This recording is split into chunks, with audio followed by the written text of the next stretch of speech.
Alright guys, Assalamualaikum, selamat datang ke channel Sabar Rizani. Video kali ini adalah video nak explain tentang pre-workout.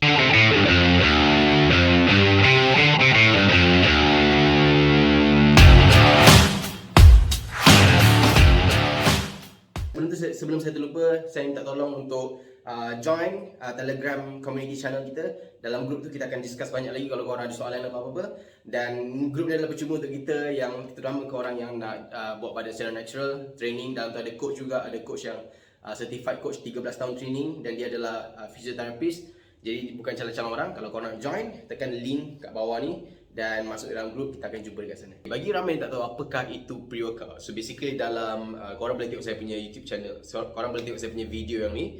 So dalam video ni saya explain apakah jenis-jenis suplemen yang ada dalam bidang bina badan ni. So korang boleh tengok ada beberapa jenis suplemen iaitu pre-workout, intra-workout dan juga post-workout. So post-workout adalah Post-workout kebiasaannya adalah jenis-jenis suplemen yang macam protein dan fokus kepada recovery. So pre-workout adalah suplemen yang kita ambil sebelum kita training, iaitu fokusnya adalah lebih kepada memberi kita tenaga, energi supaya kita boleh rasa macam semangat pergi gym, kita rasa fokus gila, kita rasa boleh angkat berat dan sebagainya. So itu adalah lebih kepada pre-workout, iaitu diambil sebelum training dan fokusnya adalah untuk bantu kita boostkan kita punya performance waktu training. So intra-workout adalah lebih kepada semasa kita training. So saya tak nak cerita ni lebih detail, saya nak korang tengok video ni sebab dekat video ni saya cerita panjang lebar dan saya tunjuk macam-macam suplemen. So korang boleh klik position dekat sini, dekat sini. Hari ni adalah saya nak fokus kepada pre-workout dan ada beberapa jenis pre-workout lah yang korang tahu. Antara jenis-jenis pre-workout saya ambil contoh saja kat sini. Ada Blade Sport punya pre-workout iaitu ni Blade Sport, korang boleh tengok BS Sport. Kemudian lagi satu yang ini adalah Salucor C4 pre-workout. So ada tanya saya, C4 ni saya pernah keluarkan video, okay? Saya pernah keluarkan video C4, video lama kat sini, korang boleh tengok. Dulu C4 ni dia tak halal sebab apa? Dia menggunakan kreatin daripada sumber porcine, iaitu sumber daripada babi. So baru-baru ni, tak adalah baru-baru ni juga tapi dah lebih kurang dah daripada awal tahun lah kalau tak silap saya, C4 dia dah tukar sumber kreatin dia daripada artificial kreatin. So kreatin ni tak ada masalah lagi. Kalau macam dulu masalah C4 ni satu saja sebab dia gunakan kreatin yang bersumber daripada porcine iaitu babi.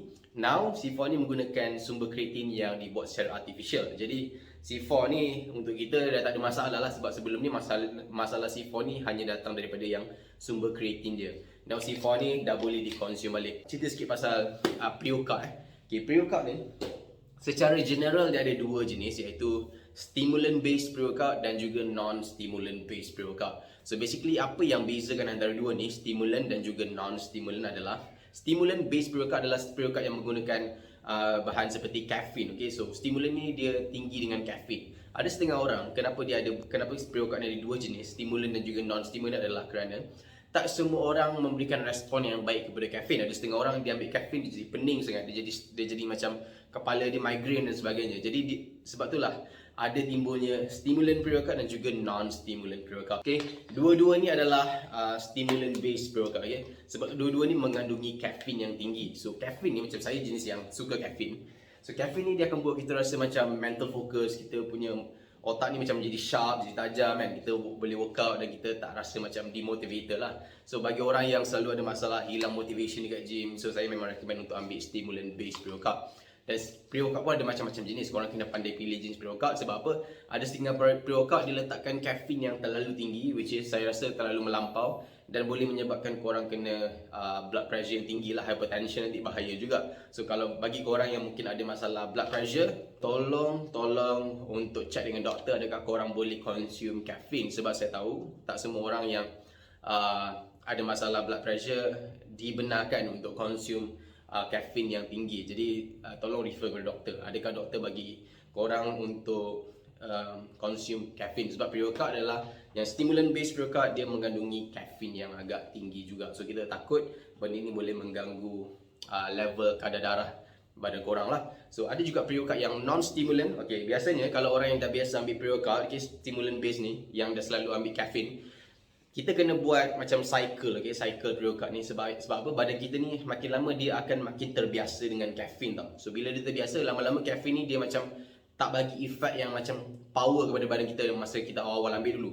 badan kita dah terlalu adapt dengan caffeine, akhirnya kita rasa macam dah ambil pre-workout rasa macam tak ada beza pun. Okay, waktu tu kita dah faham yang kita dah kena stop ambil stimulant based pre-workout dan kita kena rehat dulu ambil stimulant based dan fokus kepada non-stimulant pre-workout. Okay, macam saya tak ada contoh non-stimulant pre-workout. Selalunya saya akan just rest je, ambil pre-workout, stop ambil pre-workout dalam masa seminggu macam tu. Kita stop ambil, lepas tu bila kita start balik pre-workout yang ada caffeine, kita akan rasa balik caffeine kick tu akan push diri kita, kita akan rasa lebih energetic lah. So kalau siapa kat sini ambil pre-workout yang tak pernah rest lagi, saya suggest korang stop seminggu dan korang akan rasa badan korang akan reset balik dengan caffeine dan dia akan bagi korang extra kick bila korang start balik ambil caffeine. Okay, apa masalah pre-workout kebiasaannya adalah pre-workout ni harga dia agak mahal. Okay, harga pre-workout biasanya 100 lebih satu pre-workout. Dan pre-workout ni bukanlah benda yang bagi direct benefit kepada kita punya muscle growth. Okay, pre-workout ni hanya kepada untuk orang yang ada extra money, yang ada extra duit yang dia rasa dia perlukan extra motivation. Macam mana pula? Okay, mesti ada tanya macam mana kalau orang yang perlukan extra motivation tapi dia tak ada extra budget nak beli pre-workout. So ada satu solusi lain yang saya boleh suggest kepada korang, iaitu boleh ambil creatine. Okay, creatine. Korang boleh ambil creatine. Sebab apa? Dalam pre-workout kebanyakan dalam pre-workout adalah pre-workout mengandungi creatine, dan creatine ni pun secara tak langsung memberikan kita energy booster tau. Dia boost energy kita juga dan dia menaikkan strength kita.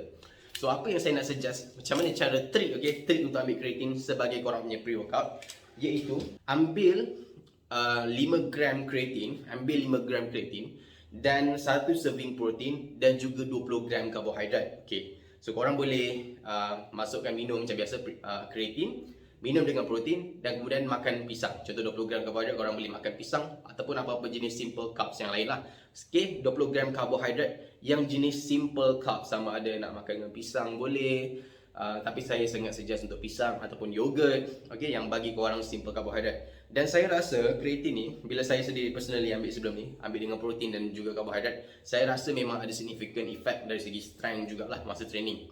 Dan creatine harga dia murah. So macam contoh, 5 ada 100 gram, ada 100 serving creatine, korang boleh minum 100 kali dan boleh tahan hampir 1/3, hampir setengah suku tahun, hampir 1/3 tahun, okay, dengan bajet dalam RM100 saja.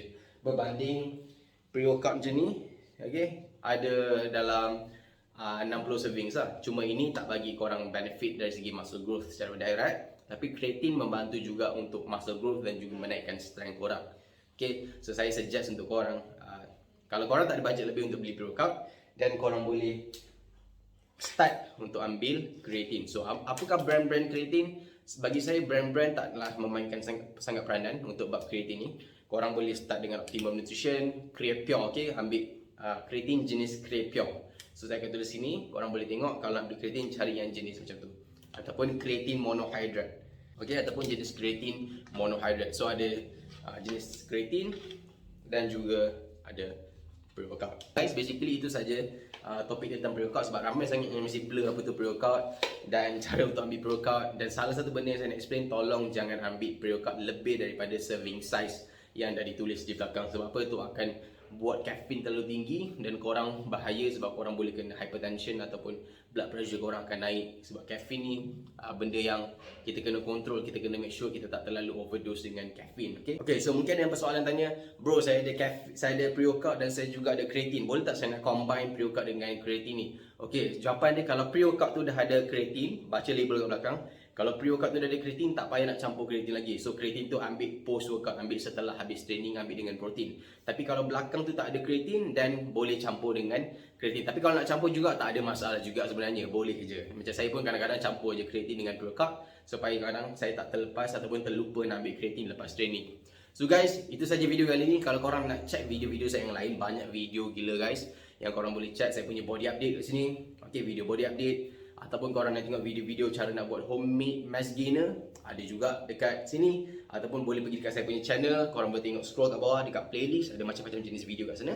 Dan korang boleh klik mana-mana video yang korang nak tengok supaya korang tak miss out apakah journey progress yang saya buat dalam YouTube channel ni. Okay, selain tu saya juga mungkin nak buatlah satu challenge seminggu untuk ambil serious mass dan tunjuk korang apakah real result daripada ambil seminggu mass gainer, iaitu jenis brand serious mass. Kalau korang rasa korang nak tengok video macam tu, boleh tak komen. Kalau ramai yang vote untuk saya try macam tu, saya akan try untuk buat seminggu transformation pakai mass gainer. Supaya saya tahu ramai sangat orang nak bulking kan, dan ramai orang tak reti nak cara bulking dengan cara yang proper.